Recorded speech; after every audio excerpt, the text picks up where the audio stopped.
Hi everyone, it's your favourite Atomic Blonde here with a little bit of a Atomic Pop chat. I hope you're all good, had a good weekend. Obviously I finally managed to do some Sunday lunch yesterday, so I hope you've caught that. But go check that out where I'm talking about The Substance, the latest Monster season with Eric and Lyle Menendez, and a couple of Ryan Murphy shows. So go check that out. But today, I just wanted to talk about. There's been a few articles coming out on The Hollywood Reporter, Variety. One, I guess, is a little bit like, oh wow, they're actually sort of speaking out against some of this stuff. And one is completely what you'd expect. Let's just completely gaslight the audience and blame them for all our woes. So that's so these articles. First one being, is Disney bad at Star Wars? An analysis. To which everybody went, duh, yeah. Do you really need to analyze this? We've just had disaster after disaster. They started off okay. Rogue One, I enjoyed, I liked, not everybody did, but we kind of went, okay, that's what we're going to get. Not too bad. Followed up with The Mandalorian, and we're all going, okay, this is looking promising. And then it went off a cliff. And it's just not recovered since. Mandalorian season 3, trash. Book of Boba Fett, probably the worst thing they've ever made. The cringe and painfully woeful Obi-Wan Kenobi show. Oh, my heart goes out to Hayden Christensen. He got crapped all over for the prequels. He comes back and he's given this rubbish to work with. Bless the guy, but I'm sure I hope he just got a good payday out of it. That's all, that he can quite happily retire. So good on you, Christian. And then obviously the pinnacle of Disney Star Wars, The Acolyte. I mean, geez Louise. So this article actually is pretty balanced. It does do some good analysis. It's The Hollywood Reporter. Go have a read.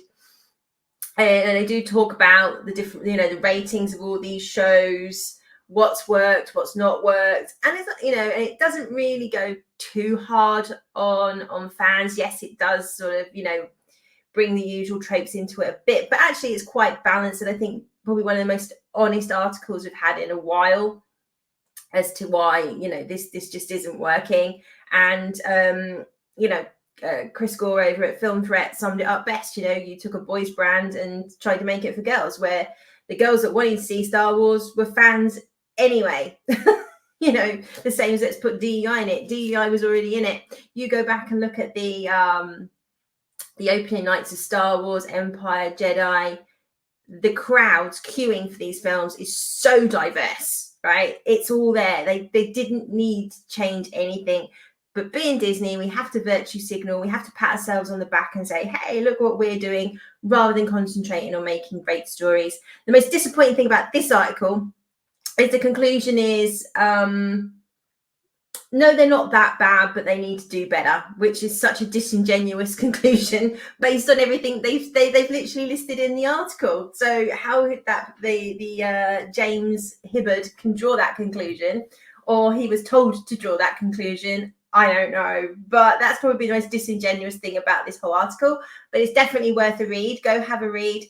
Some other channels have obviously gone through this in great depth. I don't want to necessarily retread old ground, but there are some really interesting points in there. And like I say, for the most part, it's quite honest. It does touch on Kathleen Kennedy, but again, doesn't really go in and say, what the hell is this woman doing running this studio, which it really does need to say. But no publication in Hollywood is going to come out and say that. So have a read, see what you think. The other article on the same day goes in with the old toxic fandom, how Hollywood is battling fans who are just out for blood, from social media boot camps to super fan focus groups. This is just a complete hit piece. It's the same nonsense that's churned out over and over again. Now it's all the fans' fault. We're all racist. We're all bigots. We're all this, that, and the other thing. But without actually doing any underlying analysis to say, look, why are fans so angry? Why are fans so toxic? Which they're not. They're just passionate about the things that we love, and we're just seeing them bastardized and ruined, and the legacies just torched and set on fire, and complete disrespect for what has come before. And I think that's probably the thing that winds me up the most, is that you have these very talented people who came up with these IPs, who broke the mold, who pushed cinema forward and shows forward, to just completely disregard and have that hubris of that, hey, we can do it better, and they can't. Time and time again, they just prove that they can't. So this is just more of the same. It's just churning through, saying how racist we all are. And again, there's no receipts. They make comments about this. And as I say, there are some arseholes out there. We all know there are. And I'm sure there's some people out there who've said some really horrible things to certain actresses and actors, which I don't condone. But we know the 99% of criticisms are, it's badly written. The characters are badly written. They're not always well acted. Sometimes, the actors are doing the best they can with the crap that they've got, and they do kind of shine through a bit. But generally, they're just too busy trying to stick the middle finger up to the fans, trying to go, well, we're going to destroy the thing that you loved about this and give ourselves a pat on the back. And then you'll sit there going, I can't believe they didn't turn up. Why aren't they coming to watch this? After berating fans for months before it even comes out, basically saying, we know you're going to hate this, so we're just going to insult you now. And if you know the fans are going to hate it, if you know your target audience is going to hate it, why are you putting it out? Just to waste more money. And I know, we're in the only thing that these articles are kind of I think getting right is that we're just stuck in this non-productive vicious cycle now, right? That nobody can get out of. The studios just keep doubling down. The fans quite rightly are doubling down, going, well, hey, I ain't going to go waste my money and watch this tut, and I ain't going to buy your merchandise.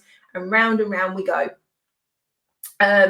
We are starting to see slight shifts, as I've talked about previously, or other channels as I have as well. Obviously, Marvel do seem to be trying to do some sort of course correction going forward from Doom and Fantastic Four onwards.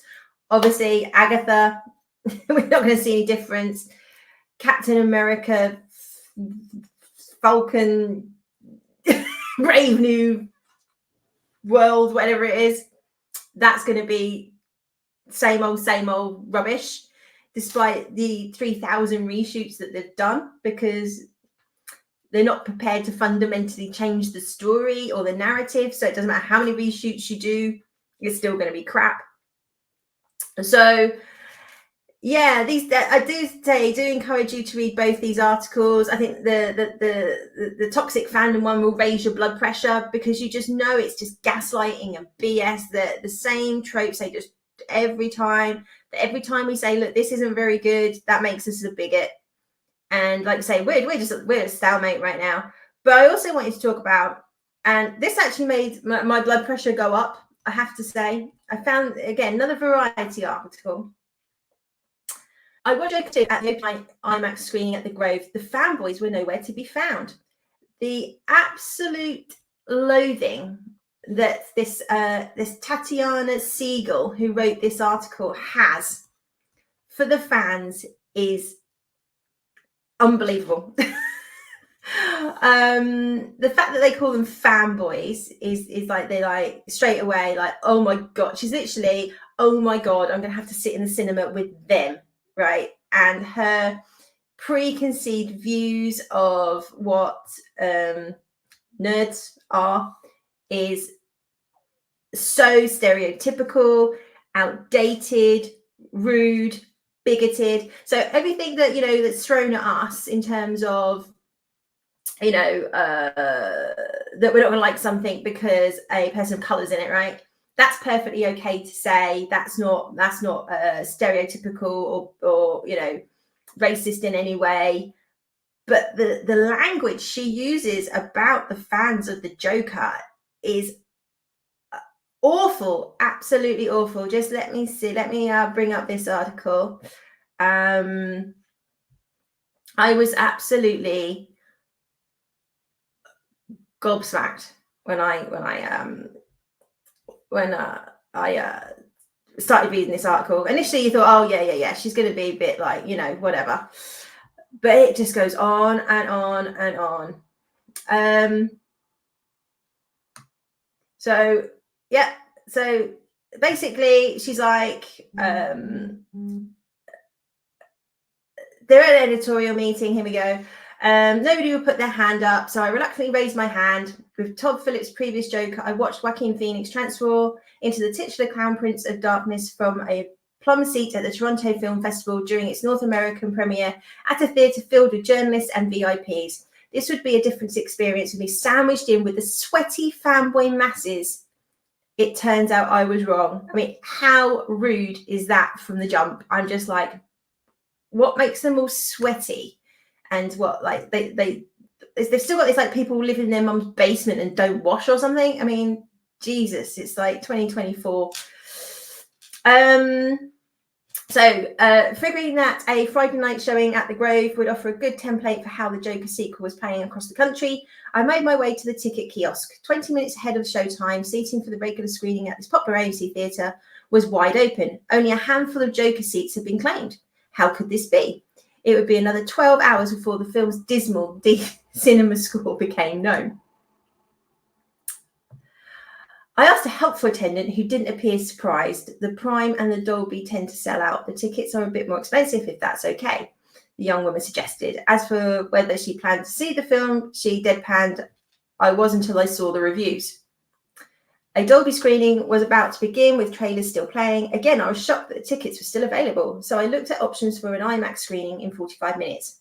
Finding a screening in which the open seats were limited but still abundant. I would prefer a seat near the exit. It's a Joker movie after all, and the Aurora gunman dressed up as the deranged villain is still fresh in memory. Alas, a mid-aisle seat would have to do. So again, making references to the first film, saying it's incels, and obviously there's going to be mass violence, and there's going to be like all these shootings. This woman is just like, let it go. It didn't happen. It was something made up by the media. But hey, let's just put the knife in some more.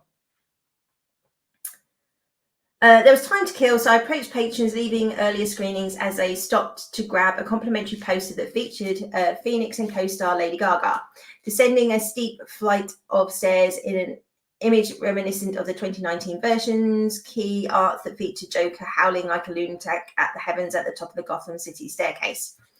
Blah, blah, blah, blah, blah, blah, blah, blah. It's no Megalopolis, said one young man named Matthew. At first, it was unclear if he was meant as a compliment or an insult, but then clarified that he loved the film, Megalopolis film. Matthew's friend Grace said that she came for Gaga and wasn't disappointed. It was definitely funny. I'm not sure if it was intentional, but I had a laugh, she added.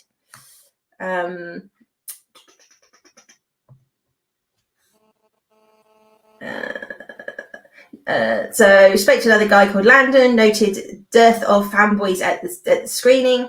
I didn't see like any comic book seeming people like Marvel or DC, right? He said, great grammar.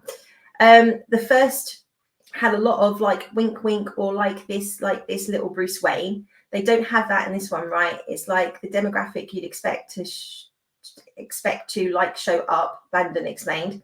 But it makes sense considering this Joker is just as much talking as Lincoln. It's basically the same movie as Lincoln.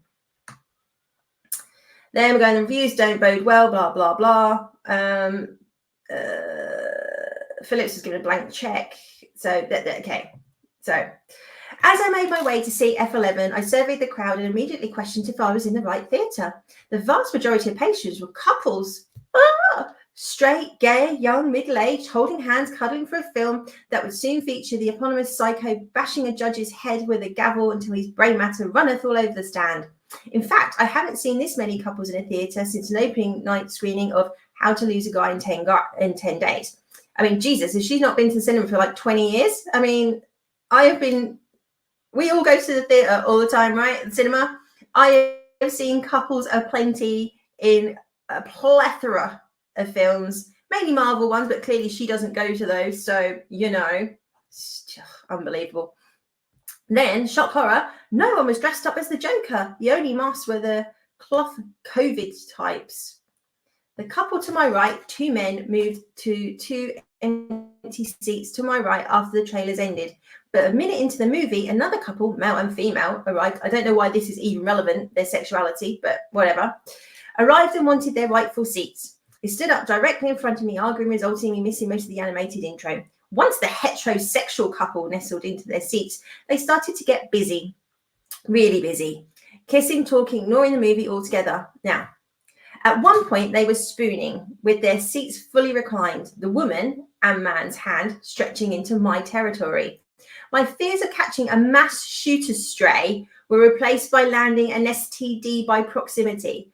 This woman's vitriol is unrelenting. So she was worried about there'd be a mass shooting at Joker 2, something that never even happened in Joker 1. Again, something the media just wanted to put out there. It's the thing, the sheer contempt that she has for the audience is mind-blowing. Absolutely mind-blowing. I just, yeah. You know, and then just goes on about that, I made my way to the only person who looked like a potential fanboy, an empty bucket of popcorn in his hand as the lights came up. Again, I misjudged, really. Tedashashi was not a self-described fanboy by any stretch. He just liked the first film and showed up for another outing of the unabashed nihilism. Long but enjoyable was his overall critique, but he too struggled with the fellow theatregoers and their lack of engagement.